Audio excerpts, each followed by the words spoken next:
Look how it jumps! The boy in the red cap laughs, splashing again. The kitten yowls, its paws slipping on the asphalt. Gimme that! Another kid shouts, snatching the bottle. He pours the water in one swift motion, and the kitten, wet and terrified, cowers against the bench, trembling. Michael feels anger rising in his chest. His fists clench, but he takes a deep breath. He knows this neighborhood, knows these kids. Many of them grow up in homes where no one teaches compassion. He was one of them once, until he learned that strength isn't just about muscles, it's about self-control. Instead of shouting or rushing at them, Michael slowly approaches the group. Hey, guys, what's going on here? His voice is calm but firm, with a hint of curiosity.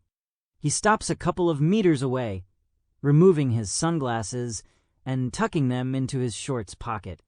The kids turn, their faces shifting from defiance to surprise. The boy in the red cap, likely the group's leader, narrows his eyes warily. Nothing, just messing around, he mumbles, holding the empty bottle. The others exchange glances, someone snickers, but the laughter quickly fades. Michael nods, as if agreeing, and crouches to be at their eye level.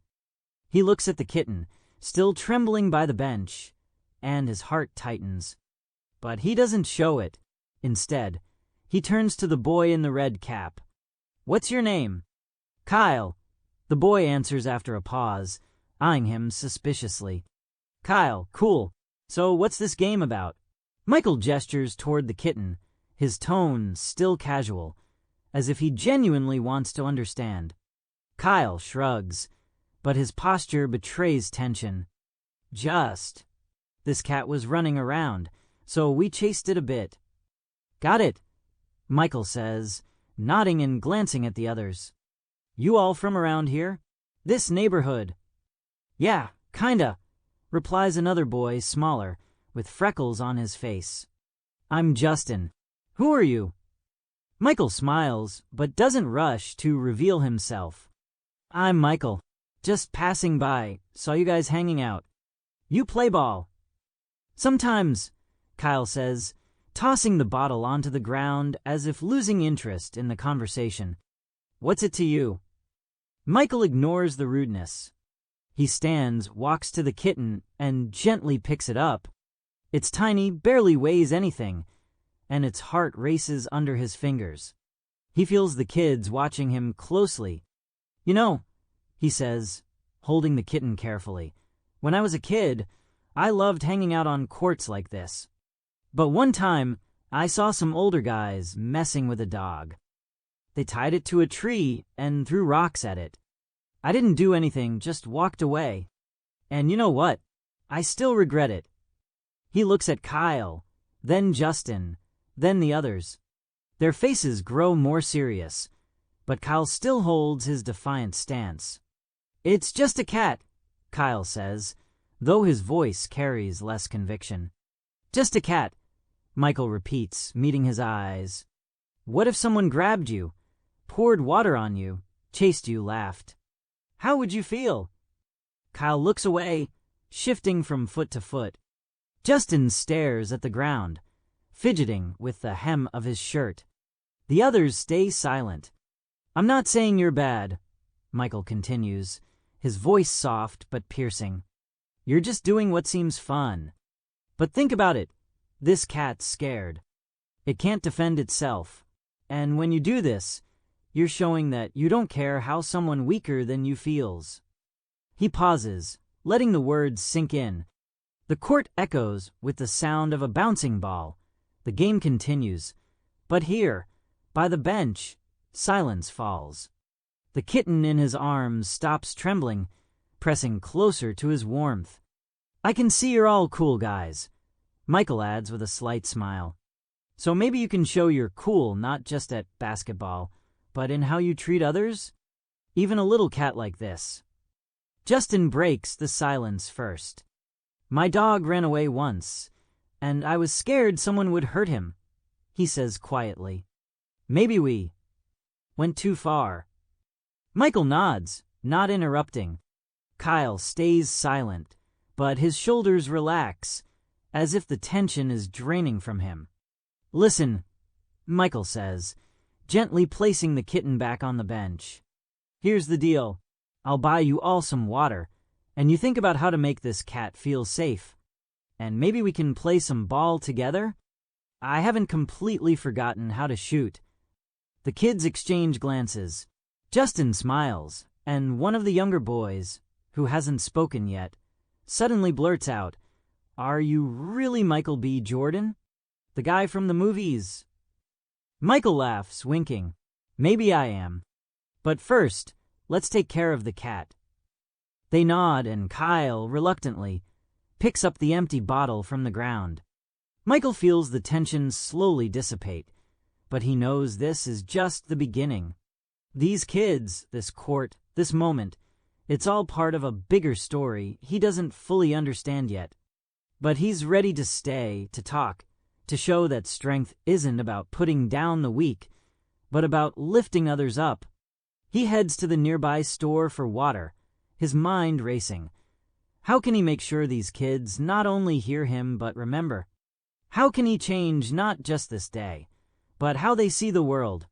And as he walks, he hears Justin's quiet whisper behind him. "Maybe we can make a box for the cat to hide in?"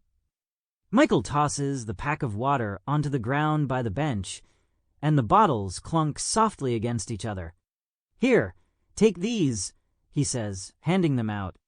The kids grab the bottles, their faces lighting up with gratitude, though Kyle takes his slowly, still wary. "So, got any ideas for the cat?" Michael asks, opening his bottle and taking a sip. The water is cold, almost icy, and he feels it refresh his throat. Justin nods, his freckles standing out against his tanned skin. "We thought, maybe make him a box? Like, so he can hide in it. I've got an old shoebox at home. I can bring it." "Not a bad idea," Michael replies, looking at the kitten. It seems calmer now, but still glances warily at the kids. But a box is just the start. He needs water, food, a place where no one will bother him. "Where are we going to get cat food?" Kyle grumbles, twisting the bottle in his hands. His voice is still defiant, but it lacks the earlier aggression. Michael turns to him, holding his gaze. "You know, Kyle, when I was your age, I thought life was all about being tough or getting walked over. But then I realized real strength is when you can take care of someone who can't stand up for themselves. You look like a leader here. Maybe you can show the guys how it's done." Kyle squints, but this time he doesn't look away. He stays silent, and Michael sees pride wrestling with something new, something intangible, in his mind. Finally, Kyle shrugs. "I mean, we've got dog food cans at home. Maybe the cat eats that." "Oh yeah," Trevor chimes in, a skinny kid with curly hair. "My uncle feeds cats by his garage. They eat anything that smells like meat." Michael smiles, feeling the tension among the kids slowly melt away. "All right, that's a plan. Justin, you're on box duty. Kyle, you handle food. Trevor, Marcus, what can you do?" Marcus, the smallest of the group, raises his hand like he's in class. "I can bring a bowl. We've got old plastic ones. My mom won't mind." "Nice." Michael nods. "And you, Trevor?" Trevor fidgets, then blurts out, "I can, like, make sure no one messes with the cat. 'Cause sometimes the older guys around here chase anything that moves." Michael feels a pang in his chest. He knows what Trevor means. In neighborhoods like this, cruelty often becomes a way to prove you belong. He remembers dodging older boys as a kid, the ones looking for someone to take their anger out on. But now he's here, and maybe this is a chance to change something. "All right, deal," he says, holding out his fist. The kids bump fists with him one by one, even Kyle, though with a slight grimace. "But first, let's move the cat to the shade." It's hot as hell out here.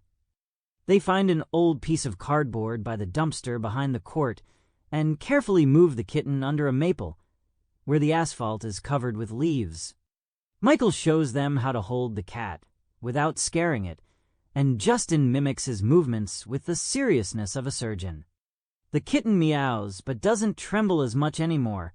While the kids are busy with the cat, Michael steps over to the fence and pulls out his phone. He texts his assistant, "Find an animal shelter in Pittsburgh. Need help with a cat." He knows these kids can care for the kitten today, but they'll need support to make this something bigger. When he returns, Kyle is standing apart, watching the court, where the other boys are still playing ball. Michael approaches him. "You good?" he asks quietly. Kyle shrugs, but there's a hint of exhaustion in his voice. "Yeah, fine. Just, everyone thinks I always know what to do. I don't want the guys thinking I'm soft." Michael nods, the words echoing his own memories. You know, being strong doesn't mean never doubting yourself. It means doing the right thing, even when it's scary or awkward. You took a step today. You didn't walk away when I started talking. That's something. Kyle doesn't respond, but his shoulders relax. He glances at the kitten, now drinking water from a bottle cap Marcus brought. Suddenly, a shout rings out from the court. Michael and Kyle turn. One of the older boys, about 16, in a basketball jersey with the number 23, stands over a smaller player who's fallen, clutching his knee. The older boy laughs, holding the ball. "Get up, loser. You're gonna cry like a girl." His voice cuts through the air, and a few other boys laugh. Michael feels his whole body tense. He sees Kyle clench his fists, but stay put. Justin, Trevor, and Marcus freeze, watching the scene. The kitten, startled by the shout, hides behind the cardboard. "Stay here," Michael says quietly to the kids and walks toward the court. His heart pounds, but he keeps himself in check. He knows this moment isn't just about the cat or the game. It's about how these kids see the world, how they learn to be strong or cruel. "Hey, what's going on here?" His voice is calm but loud, and the older boy turns. He's taller than Michael, but Michael stands confidently, his gaze cold and direct. "Nothing, just playing," the older boy replies, but there's a challenge in his tone. "Doesn't look like playing," Michael says, nodding at the kid still on the ground, holding his knee. "Help him up." The older boy laughs, but it's a nervous laugh. "Who are you to tell me what to do?" Michael doesn't answer right away. He looks at the boy, then at the other players who've stopped to watch. He sees Kyle, Justin, Trevor, and Marcus by the fence, their eyes fixed on him. "I'm someone who sees you can be better than this," Michael finally says. "You're strong, I can tell, but real strength isn't about putting others down. It's about lifting up someone who's fallen." The boy squints, his jaw tightening. For a moment, it feels like the situation could explode, but then the older boy unexpectedly extends a hand and helps the younger one up. The kid mumbles, "Thanks," and limps off. Michael nods. "Good job. Now let's play. Me against you, one-on-one." The kids by the fence erupt in cheers. Kyle smiles for the first time all day, and Justin shouts, "Show him, Michael!" The game begins, and the court comes alive. Michael moves quickly but effortlessly, his sneakers squeaking on the asphalt. He doesn't try to humiliate his opponent, but every shot is precise, every move calculated. The older boy, whose name is Derek, plays hard, but Michael sees his anger slowly turn to respect. When the game ends, Michael extends his hand. "Good game, Derek. You're strong. Use it right." Derek hesitates, but shakes his hand. "You really Michael B. Jordan, huh?" Michael laughs. "Maybe, but more important is who you're gonna be tomorrow." He returns to the kids by the bench. The kitten is asleep on the cardboard, and Justin holds a bowl of water. Kyle stands nearby, looking at Michael with a new expression, not defiant, but thoughtful. "So, guys," Michael says, wiping sweat from his brow, "ready to do something bigger than just saving one cat?" They nod, and there's something new in their eyes, not just curiosity, but a desire to be part of something meaningful. Michael feels warmth spread through his chest. He knows this is just the beginning, and there's a lot of work ahead. But today, on this scorching court, he sees hope in Kyle, learning to be a leader, in Justin wanting to be kind, in Derek maybe starting to rethink his strength. The sun slowly sets, casting long shadows on the asphalt. Michael looks at the kids, the kitten, the court, and thinks, maybe this is what real change looks like, not loud, not fast, but starting with one day, one conversation, one step. Michael crouched down, studying the kids. Their faces were a mix of exhaustion, curiosity, and something new, a spark he hadn't seen when he first approached them an hour ago. He felt this moment was fragile, like glass. One wrong word, and it could shatter. But if handled right, this day could become something more than a memory for them. "So, guys," he began, his voice low but warm, "we took care of the cat, but I want you to think bigger, about how you can change this court, not just for cats, but for everyone who comes here." Justin tilted his head, his freckles almost blending into his tanned skin in the dim light. "You mean like clean up trash or something?" Michael smiled. "That too, but I'm talking about making this place safe. A place where no one's afraid of being put down or hurt. Where everyone can be themselves, whether it's a cat, a kid learning to shoot hoops, or even someone who thinks they have to be the loudest to be respected." He glanced at Derek, who looked down but didn't turn away. Kyle, still holding the empty bottle, tossed it into a trash can a few meters away. The bottle landed perfectly, and he glanced at Michael, as if checking if he noticed. Easy to say, but around here, everyone wants to be the boss. If you're weak, you get stepped on. "I get it," Michael replied, his tone growing serious. "I grew up in a place just like this. But you know what I learned? The real boss isn't the one who shouts the loudest or hits the hardest. It's the one who can stop, think, and do what's right, even when it's tough. You can be that guy, Kyle. I see it." Kyle pressed his lips together, but this time there was no defiance in his eyes. He looked at the kitten, then at Justin, who was gently stroking the cat with one finger. "Maybe I can," he muttered. Michael turned to the others. "What about you? What do you want to see on this court? How do you make it yours?" Marcus, the smallest, raised his hand like he was in class. "I want a place where we can just hang out, without, fights. My brother says don't come here at night, 'cause the older guys always start trouble." Trevor nodded. "Yeah, and the hoops are old. One's even bent. How are you supposed to play properly?" Derek, who'd been silent, suddenly spoke up. "And there's trash everywhere. No one cleans. Then everyone complains the neighborhood's crap." Michael felt warmth spread through his chest. They were talking, not just complaining, but thinking about what could change. He pulled out his phone and opened the Notes app. "All right, let's write it down. Box and food for the cat, that's 1. New hoops for the court, 2. Cleaning up, 3. A place to hang out without fear, 4. What else?" Justin looked up. "Maybe some classes? Like how you talked to us today. Someone to teach us how to be, I don't know, decent.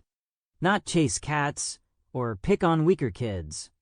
Michael paused, his fingers hovering over the screen. He hadn't expected Justin to say something like that. "That's a great idea," he said quietly. "A really great idea." He wrote it all down, then stood. "Listen, I'm not promising new hoops or a cat shelter will show up tomorrow. But I promise I'll help you start. I'll connect with people who can support you. And you need to promise you won't give up. That you'll keep coming here, taking care of the cat, cleaning up, talking to each other. Deal? The kids exchanged glances. Justin held out his fist. Trevor and Marcus joined in. Kyle hesitated for a second, but then bumped fists too. Derek, standing a bit farther, nodded and raised his fist without coming closer. Deal, Kyle said, his voice firmer than before. Michael felt his phone buzz, a message from his assistant. An animal shelter in Pittsburgh was ready to take the kitten and check its health. He quickly replied, arranging a time, and turned back to the kids. The cat's getting picked up by a shelter today, he said. But that doesn't mean your job's done. You can visit him, help out there. And also, he paused, looking at their faces. I want you to think about how to make this court a place the whole city talks about. A place everyone wants to be. He pulled a few business cards from his pocket, simple ones with his email and assistant's number. If you come up with ideas, write me. I'm serious. Justin took a card, his eyes widening. You're really giving us your number? Michael laughed. For real. But don't spam me, all right. As the kids dispersed, Michael stayed by the bench, looking at the kitten. It was asleep, and there was something incredibly resilient in its tiny body.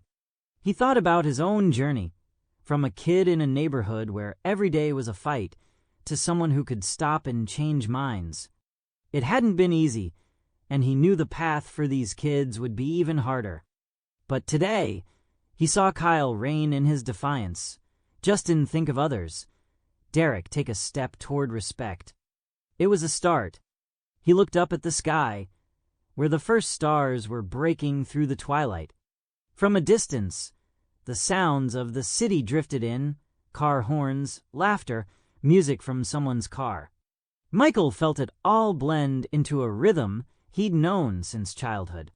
This court, these kids, this cat, they were part of something bigger, and he was glad to be here, in this moment. Weeks later, Michael got an email from Justin. Attached was a photo. The 5 kids stood by the court, holding trash bags.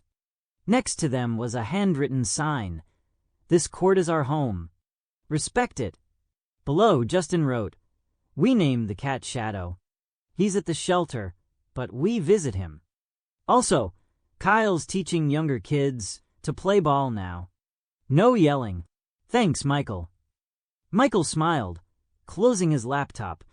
He didn't know what would happen next, whether the court would become what the kids dreamed of, or if they'd stay on this path. But he knew they'd taken a first step, and that was enough to believe that change was possible, not loud, not fast, but real.